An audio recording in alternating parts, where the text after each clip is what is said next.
Bonjour à tous. Alors aujourd'hui, on va découvrir les trois cercles de la connexion au vivant et comment faire territoire, faire tribu et faire identité. Alors ces trois cercles, on a d'abord le soi au centre, nous-mêmes, notre individualité, notre identité. Nous sommes entourés d'une communauté, de groupes d'autres personnes, tout ça inscrit dans un territoire, une nature, un environnement. On trouve quelquefois des termes comme écosphère pour ce qui est nature-territoire, sociosphère pour tout ce qui est groupe et psychosphère en ce qui concerne l'individu. Souvent, ces disciplines sont plutôt closes, fermées, il y a peu de liens, c'est dommage. Il y a peut-être l'écopsychologie qui commence à faire des liens entre ces trois mondes-là. Alors, on va commencer par une citation. Le monde est une communion de sujets, pas une collection d'objets. Ce qui nous intéresse, c'est les connexions, c'est les liens entre ces différentes dimensions, entre ces trois sphères-là, pour ouvrir le champ des possibles. Alors, je m'inspire des trois sphères du développement personnel et social. En éducation relative à l'environnement, c'est de Lucie Sauvé, une professeure et chercheuse québécoise qui est reconnue, et qui est une pionnière, qui a présenté ça pour présenter l'éducation relative à l'environnement au Québec. Je l'avais rencontré il y a pas mal d'années sur des rencontres du réseau national École et Nature. Elle nous avait présenté ça, moi ça m'avait pas mal marqué. Donc il y a le moi, la construction identitaire en premier, c'est l'autonomie, c'est se connaître, apprendre à se définir, et entouré par les autres. Donc c'est la construction de la relation à l'altérité. L'altérité, c'est découvrir l'autre dans sa différence et le reconnaître dans ce qu'il est d'unique. Et c'est l'éducation à la paix, à la tolérance, à la coopération. Et après, le cercle de l'environnement, donc c'est la relation au milieu. Au milieu, sentiment d'appartenance à la biosphère et la responsabilité envers les autres vivants. Et souvent, on pense que l'éducation à l'environnement, c'est lié surtout à l'environnement, à ces dernières sphères. Les autres, c'est plutôt de la sociologie, et le moi, c'est de la psychologie. Mais dans l'éducation à l'environnement, telle qu'elle évolue aujourd'hui, les trois sont intimement liés. On parle de plus en plus d'éducation vivant, et on découvre cette dimension de relation entre ces trois mondes-là qu'en font peut-être plus qu'un. Donc si on commence par la connexion à soi, on va les prendre un par un. Donc la connaissance de soi, la conscience, l'inconscient. Pourquoi l'inconscient? Parce que il est marqué là parce que nous, quand on capte le monde, ça passe par une dimension inconsciente, par nos croyances, par nos peurs, ce qui fait qu'on a une vision particulière du monde, unique. Je renvoie avec le petit dessin en bas à gauche aux quatre animaux. Il y a une vidéo qui s'appelle Les quatre animaux où ça montre les différentes dimensions de notre être. Donc je ne vais pas déployer plus que ça cette dimension-là. Mais on est au cœur du processus, on est nous-mêmes notre centre du monde. La citation, c'est Nul ne peut avoir de lien avec son prochain s'il ne l'a d'abord avec lui-même. Ça, c'est de Carl Gustav Jung.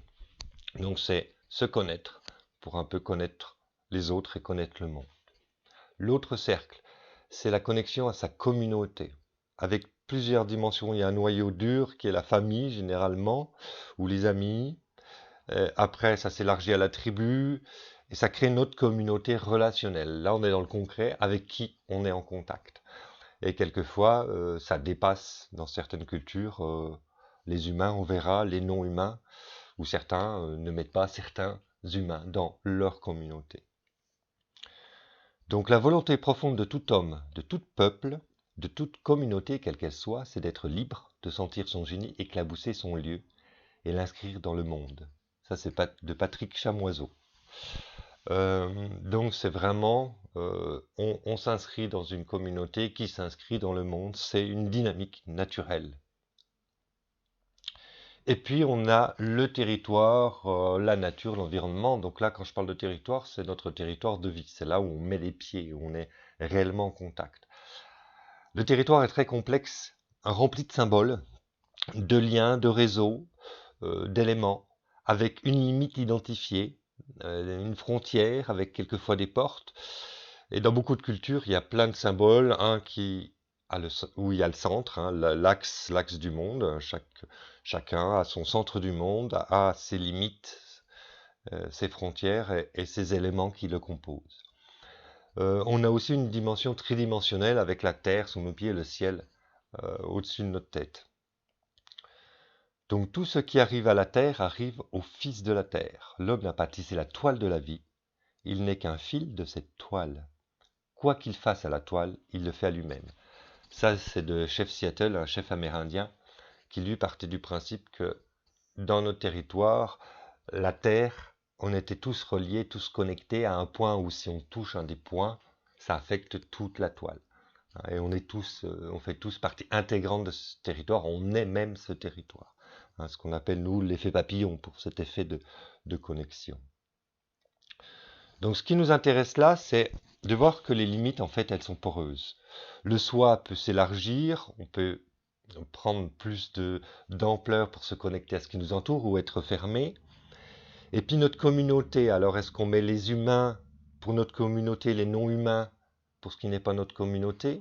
Ça va dépendre des cultures.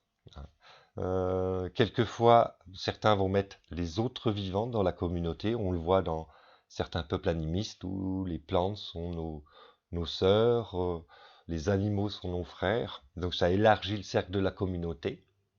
Certains y mettent certains humains et d'autres humains ne sont pas dans la communauté. Et puis, on peut élargir aussi la limite, elle est poreuse au niveau du territoire. C'est-à-dire que si on prend les arbres, ça fait partie de notre territoire, mais pour certains, les arbres font partie de notre communauté. C'est-à-dire que même quelquefois, là c'est des vivants, mais on peut aller au-delà. Dans certaines cultures, les non-vivants font partie de la communauté, c'est-à-dire les montagnes, les rivières, les composantes de ce territoire, les écosystèmes font partie de notre communauté pour qu'à un moment, il n'y ait plus qu'une grande communauté et qu'il n'y ait pas vraiment un territoire au sens physique et matériel du monde. La Terre devient un être vivant à part entière et c'est intimement imbriqué. Ça, c'est exemple la théorie Gaïa de James Lovelock. Donc ce qui nous intéresse, c'est de se poser chacun ces questions. C'est quoi la limite qui fait notre communauté? Quel est l'être vivant qui pour nous n'est pas notre communauté, où on a des liens forts? Et qu'est-ce qui fait territoire, mais qu'est-ce qu'on met dans notre territoire? Donc en fait, quand nous éduquons, nous animons, quand nous accompagnons un groupe, il y a 3 questions qu'on peut se poser. On a un groupe avec nous, puis souvent on part tout de suite en animation ou faire des choses. Mais moi, je me pose souvent la question, quand je les amène, on va dire surtout dehors, c'est sont-ils une tribu? Est-ce qu'ils se connaissent ou pas? Est-ce qu'ils font déjà tribu? Ont-ils un territoire? Ou est-ce dans le lieu où on va, est-ce qu'on va faire territoire? Est-ce qu'ils font identité ou est-ce qu'ils ont chacun un pouvoir dans le sens identitaire, savoir qui ils sont et quelle capacité, quelle force ils ont? C'est les 3 questions que je me pose et en fonction de ça, je ne vais pas réagir de la même façon. S'ils ne se connaissent pas, on va faire des actes. On verra après pour qu'ils fassent tribu. Si les lieux ne les connaissent pas, comment on fait territoire. Puis après, comment on permet à chacun de développer son pouvoir d'agir, on va dire au sens large. Si on commence par faire territoire, en fait, c'est s'ancrer dans son espace de vie. C'est une des pathologies qu'on a dans notre culture, c'est qu'on est déconnecté de notre territoire, soit on a un territoire virtuel, c'est un ordinateur avec des mondes virtuels, soit on ne sort pas, on ne va pas dehors. Donc avant tout, faire territoire, c'est se connecter au réel. C'est mettre les pieds sur le terrain. C'est vivre les différents espaces symboliques. Et c'est se relier à la mémoire du lieu. Et c'est du même coup cohabiter avec les autres vivants. Parce que quand on est dans un territoire, c'est un lieu partagé avec d'autres vivants. Donc il y a un tas de possibles. Concrètement, je vous donne des exemples. Donc là, vous avez vu que je m'inspire des peuples aborigènes d'Australie. Ça veut dire quoi faire territoire? Si vous voulez faire territoire, c'est honorer un lieu. C'est fêter un espace ou un cycle dans le rapport au temps. C'est quelquefois, comme dans les peuples premiers, faire une offrande au lieu où on se trouve, pour le remercier, invoquer, lui demander l'autorisation d'être présent. C'est compter et raconter le lieu. Mais c'est aussi l'arpenter, c'est-à-dire marcher dans ce lieu, c'est pister. C'est aussi contempler le lieu, c'est collecter des éléments dans ce lieu. Et puis, c'est aussi récolter des choses. Mais c'est aussi bivouaquer. Pour se connecter à un territoire, souvent on a dormi dans le lieu, on a aménagé le lieu, c'est comme ça qu'on peut se connecter aussi. Donc, faire une de ces choses-là ou plusieurs choses permet de se connecter au lieu, de faire territoire. Si on est connecté au lieu, eh bien on va se mettre à être relié, donc le respecter. C'est pas tant par une connaissance des noms, des choses, des éléments, c'est pas en le découpant, en l'apprenant par cœur le lieu qu'on va le respecter, mais vraiment en étant ancré dans ce lieu, en le vivant, le lieu, tout simplement. Et si il est dégradé, s'il est abîmé, eh bien, simplement on va réagir à ça. Pour faire tribu, se relier à sa communauté, ça veut dire quoi? C'est partager des valeurs communes, mais il faut les exprimer, faut les raconter. C'est vivre dans cet espace commun, ensemble. C'est réaliser des rituels, on va voir des exemples. Et puis c'est aussi construire une mémoire et une histoire collective. Donc concrètement, avec un groupe, qu'est-ce que je vais faire? On va symboliser le lien. Pour faire tribu, des fois on va se parer, se maquiller, on va faire des choses qui nous relient, se vêtir avec des symboles qui sont les mêmes pour chacun ou qui font cette connexion. Hein. Faire un don, le troc, ça permet de connecter les gens, parler un langage commun, on le voit naturellement, hein, dans le symbole des corporations, et des petites communautés qui ont leur mot à eux, qu'on a du mal à décrypter, ça crée la connexion, même si ça les enferme, ça crée une connexion entre eux. C'est aussi célébrer ensemble, c'est jouer de la musique, danser, chanter. Ça crée vraiment du lien, ça fait tribu. C'est aussi faire des choses ensemble, c'est créer en commun. C'est construire un ouvrage, réaliser une œuvre commune, raconter des choses. Et puis dans le vivre ensemble, il y a troquer, il y a manger, il y a jouer.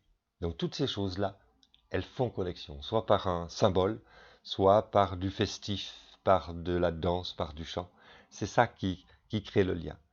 Et même effet que pour le territoire, si on crée tribu, on va se mettre à protéger et à respecter les personnes de notre tribu avant tout, parce que le lien est fait, et si on s'attaque à eux, c'est comme si on s'attaquait à soi. Faire identité. Donc c'est trouver son pouvoir au service de sa tribu et de son territoire. Donc faire identité, souvent, c'est pas un exercice égoïste. En tout cas, c'est tourner vers soi, mais permettre de trouver son pouvoir pour aller le mettre au service de sa communauté et de son territoire. C'est ce qui se passe dans la plupart des communautés, dans les peuples premiers. Donc c'est se connecter à soi, aux autres et à la nature. Donc il faut faire les liens, il faut faire les connexions. Dans ces liens, c'est écouter son intuition pour développer sa vision, pour identifier qui on est et comprendre sa mission, le pourquoi on est là. C'est vraiment une écoute intérieure pour savoir ce qu'on fait ici et comment on déploie son pouvoir pour le proposer à son environnement et à sa communauté. Concrètement, c'est quoi? Alors, pour les individus, c'est ritualisé, hein, on célèbre les grandes étapes de sa vie, on le trouve dans la plupart des cultures. Hein. Il y a des rituels pour ces étapes-là. C'est développer sa vision, donc c'est identifier son rôle, découvrir son pouvoir, ce qui permet de réaliser sa mission de vie, puis ensuite pour partager son histoire. Alors ça, c'est vraiment une introspection intérieure ou une sorte de chemin intérieur qui permet de répondre à ces questions, pour donner du sens à qui on est, qu'est-ce qu'on fait là. C'est aussi pour soi, pour la confiance en soi, c'est façonner, c'est réaliser des objets pratiques et symboliques, créer son bâton de marche, créer des objets, créer son petit sac médecine, créer des choses qui nous appartiennent et qui nous identifient. Et puis c'est construire son espace personnel, faire sa cabane, fabriquer un lieu. Et c'est créer au sens général, peindre, sculpter, chanter, tisser, c'est déployer ses compétences. Et ça permet de fabriquer son identité. Donc la question qu'on anime, c'est comment on permet à chacun de... Moi je pars du principe que chacun a un pouvoir caché ou peu exprimé, c'est l'aider à déployer ce pouvoir dans le sens où il sera au service d'eux.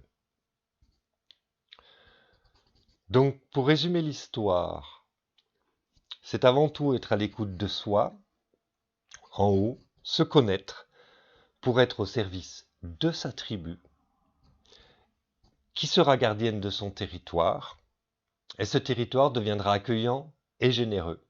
Et donc ça crée une synergie, une dynamique. Et la plupart des peuples premiers se disent gardiens de la terre, dans le sens où leur rôle et leur mission, c'est de déployer ce pouvoir au service de la tribu et du territoire. Et du coup, le territoire le rend.